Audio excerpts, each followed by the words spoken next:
My girlfriend is pregnant. She's 15 years younger than me, so she needs me. I want a divorce, please. My husband begged me. I responded with amazement. All right, but take care of our son, okay? No way, you take him. It's just not possible, because he is... I'm Georgina, a 40-year-old homemaker. Summer and I have been married for 10 years now. We met at work. He joined the company during the expansion. He was 3 years younger than me, but was upbeat and good-looking, which matched my type. By chance, his desk was next to me, which gave us more opportunities to interact. He eventually asked me out for a drink after work, and that's when we started getting closer. Despite him being younger, our value and perspectives were surprisingly similar, so the age gap didn't feel that significant. I was drawn to him for that reason too. We started going out for drinks and dinners regularly, and even met up on weekends.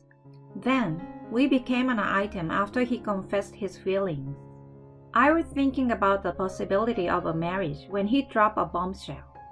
We've been going out for about a month, so I want to share something I've kept secret. What is it? I asked, feeling apprehensive. He opened his phone and showed me a screen. This is Mason, my son. What? A son? Yeah, I'm actually divorced and have a kid. My mind went blank. How old is he? He just turned 6. So was he born when you were 21? Yeah, well, I didn't go to university and was already working. Why did you divorce your previous wife? She cheated on me. She was seeing another guy while leaving Mason behind. That's terrible. I asked for full custody when we divorced. I see. I thought you were trustworthy after being together for a month. I'd like you to meet him soon. And well, I'm also thinking about marriage and stuff. Oh, what? I blushed, embarrassed, as he shyly mentioned the word. From then on, we started meeting up, including Mason. At first, he was shy around me, but he gradually warmed up and even gave me flowers one day. I like you 'cause you're really nice. Here, this is for you. He handed me a bouquet of flowers that Summer had bought. Oh, this is beautiful, thank you. I've never received flowers from your dad before, so I'm really happy. I bought them, you know. I know. From an outsider's perspective, we seemed like a close-knit family. We got along very well, and Mason had grown fond of me. One day, he started calling me Mom, which made me incredibly happy. He accepted me as his mother. We hadn't gotten married yet, but it seemed like there wouldn't be any issues communicating with him even after we tied a knot. Samuel seems to have made up his mind after observing this. Georgina, should we get married soon? It looks like Mason is warming up to you. Yeah, I'm sure we could definitely be a happy family. So that's how we got engaged. We wasted no time and went to meet each other's family. My parents were thrilled to hear about our engagement, but they seemed a bit concerned when they found out about Mason. You've never given birth to a child before, so are you sure you can handle motherhood right away? Can you love a child who isn't yours? My father was unusually serious, and I felt a bit uneasy. Summer was also taken aback. I knew that it wouldn't be easy, and was prepared for the challenges ahead. So I looked him straight in the eye and said, I'm ready. I will be a good mother. My parents understood my seriousness. All right, if you say so. You have our blessings. Samuel, take good care of our daughter. Yes, I will make sure she is happy. I was momentarily relieved, that they approved of our marriage. Next, we went to meet Samuel's parents. They were thankful that I wanted to get married, despite the fact that he had a child. The meeting went smoother than the one with my parents. So, with our family's blessings, we started to prepare for the wedding. It was attended by many friends and colleagues who celebrated our union. Mason was enjoying himself, sitting with his grandparents. Seeing him like that filled me with joy. Afterward, the three of us started living together. Starting today, I'm living with you. Yay! Mason was excited, which made me feel thrilled too. From then on, we were a real family. I became a full-time homemaker to spend more time with him and strengthen our bond. He was in his final year of kindergarten, and I always dropped him off and picked him up, making sure to be with him at all times. As a result, he grew closer to me. Look, Mom! Look at me! Wow, that's amazing! He climbed high on the playground equipment, showing off his newfound skills. Then going grocery shopping together became a daily routine. Mom, I want some snacks! Sure, pick one you like.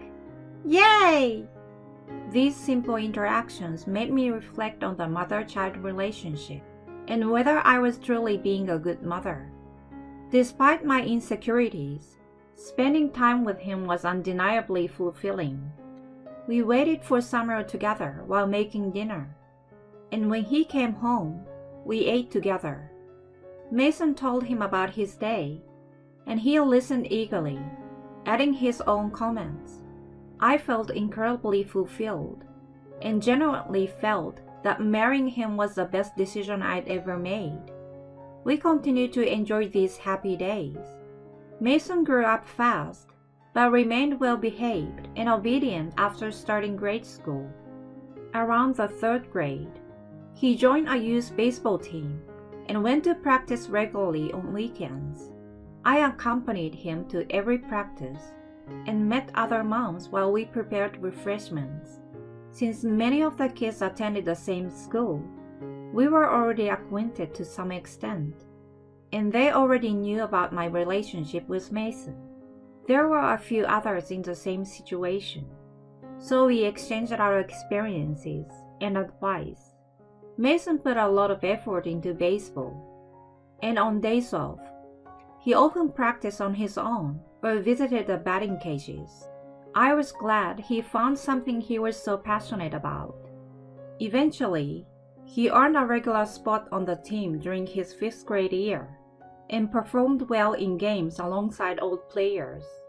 Every time he hit the ball, I enthusiastically clapped and cheered. His ability to connect with the pitches and to send the ball flying was really impressive. Even in the car on the way home, I praised him for his accomplishments, and he blushed but looked very pleased. Dad couldn't make it today, huh? No, he said he had to work. If there was one disappointing aspect, it was that Samuel was often too busy to attend the games. He had started working almost every weekend, and barely had time to hang out with Mason. He also worked late nights and weekdays, often coming home after Mason had gone to bed.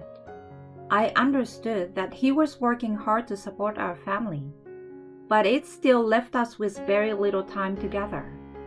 Unfortunately, about every other day, he came home smelling of alcohol, which meant he was going out for drinks after work.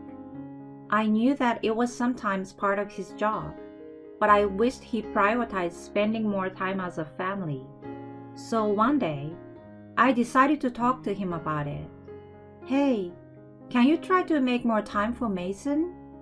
He always waits for you to come home before he starts eating dinner. He's looking forward to you coming to his baseball game too. I want you guys to spend some time together like before. He seemed annoyed when I said that. Come on. I work to support our family. Coming home late is just unavoidable. I understand that, But Mason's still a kid. I think he needs more time with his dad.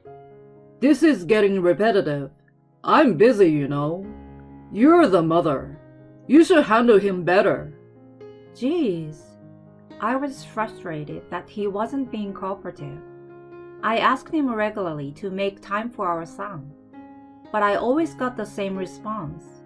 Finally, he became irate with me. Come on, that's enough. Unlike you, I'm busting my butt at work every day. Raising kids is a mother's job. Suck it up and stop complaining to me. What the heck? I was stunned by his sudden outburst. From that point on, he started coming home even later. There were days when he came home in the morning too. Each time, I sighed in disappointment. Even Mason had given up and stopped asking him to come watch his games. Mason continued his diligent effort every day and performed incredibly well in games as the team's ace and fourth batter. I had hoped Samuel would come to see him at least once, but in the end, he never attended a single game until Mason retired from the youth baseball team.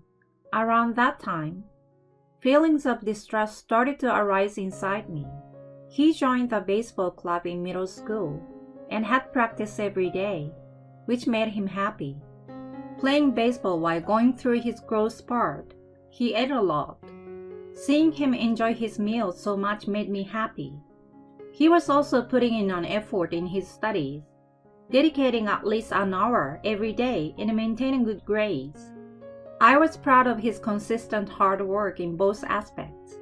He began to excel in his team and played in many matches.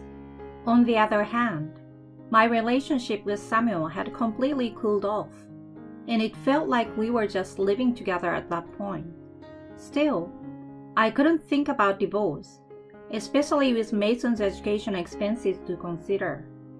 At that time, he was in the 8th grade and was waiting to hear from the high school of his choice. I didn't want to disturb his life with an adult matter. Afterward, he successfully entered his first choice high school with a strong baseball program. Samuel was pleased with the result too.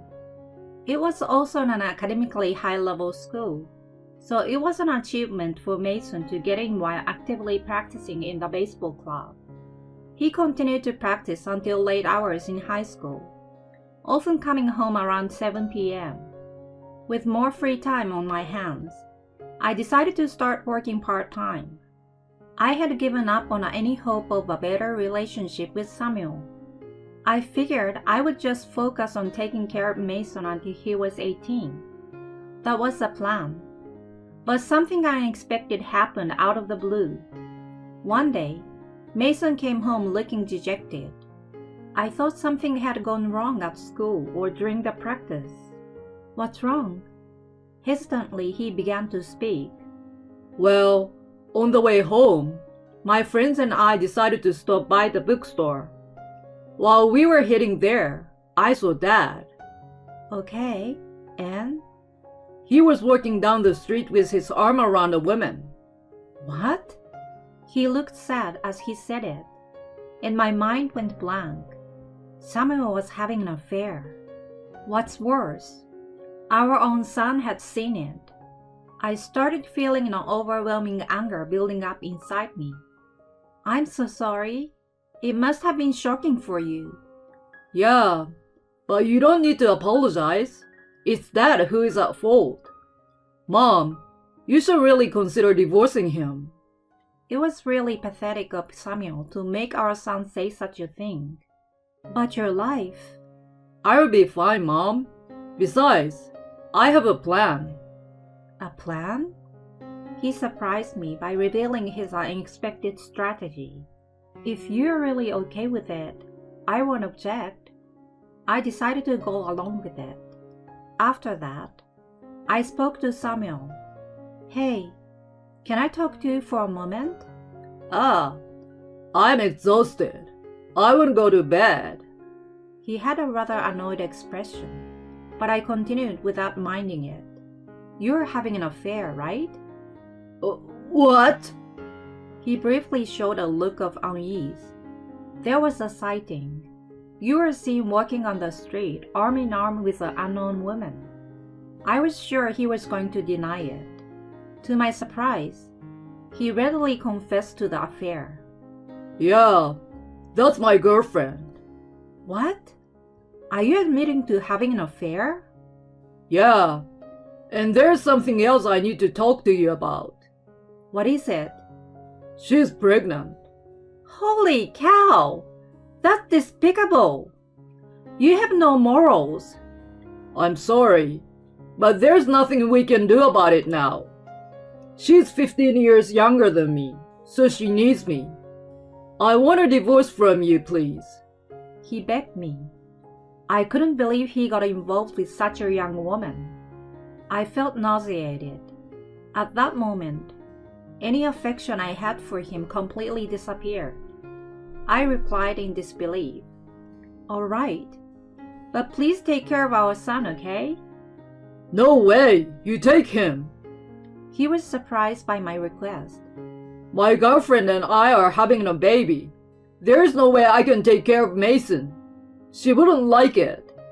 You have to take him. You're his mother. That's just impossible. I didn't legally adopt him. So once we separate, we have no relation. But he probably doesn't want that, you know. He's close to you, so he probably wants to stay with you. At that moment, Mason entered the room. I will go with you, Dad. What are you saying? Mom doesn't have the financial means to pay for my education. I want to go to college too. You have the responsibility as my parents, so I expect you to fulfill it. Oh, God. He was obligated to take care of our son since he wanted it. I then pursued alimony from him through a lawyer. We agreed on $60,000, which would provide me with a comfortable start to my new life. I moved in with my parents and focused on my career. I managed to switch from a part-time to a full-time contractor. Soon after, I was recognized for my hard work and was offered a promotion to a full-time employee. Of course, I gratefully accepted and put even more effort into my work. It seemed like I was able to keep my promise to my son. I dedicated myself to work and began to earn more. In the midst of this, I received a call from Samuel. Hey, what's up with Mason? What happened? Maybe he's going through puberty, but he's always indignant, and my girlfriend's scared of him. Oh, really? Don't act blasé. Well, we're soon to be divorced and won't have any obligations, you know. Please don't say that and take him in. No, you see, that's not possible. That's not what he wants. You and your girlfriend have to take responsibility for raising him. She's on the verge of a nervous breakdown. She's talking about breaking up if I can do something about him. Oh, that's tough. But it's not my concern anymore. So you will have to handle it on your own. Wait! I hung up the phone and blocked him. Meanwhile, I was still in regular contact with Mason. His tough attitude towards Samuel's girlfriend was all part of the plan. That woman may not have any direct involvement, but she was the main cause of your suffering, Mom. And if she leaves Dad, he will end up with 2 sets of child support.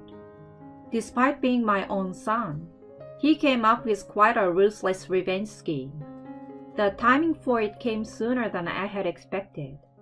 I can't take it anymore! We are done! Samuel's girlfriend left him and returned to her parents. He hurried to their house, but was turned away by her parents and had to accept the breakup. They even told him he was not allowed to see his newborn. However, since he had already recognized the child as his, he would still have to pay child support. Mason delivered the final blow to his despair. I'm going to stay with Mom from now on. You are drowning in debt, and you probably won't be able to pay my tuition. With that, he packed his bags and came to me. I now have a stable income, and staying with my parents means I can receive their support. Therefore, I can easily afford the remaining high school tuition.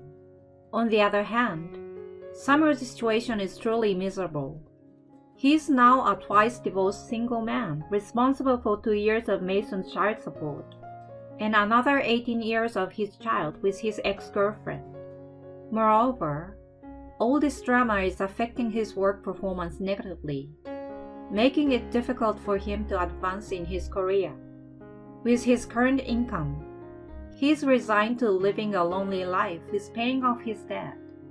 Well, he brought it upon himself, so I have no sympathy for him. As for me, I'm enjoying my happy life with Mason and my parents. I plan to keep an eye on him while I work hard to advance in my career.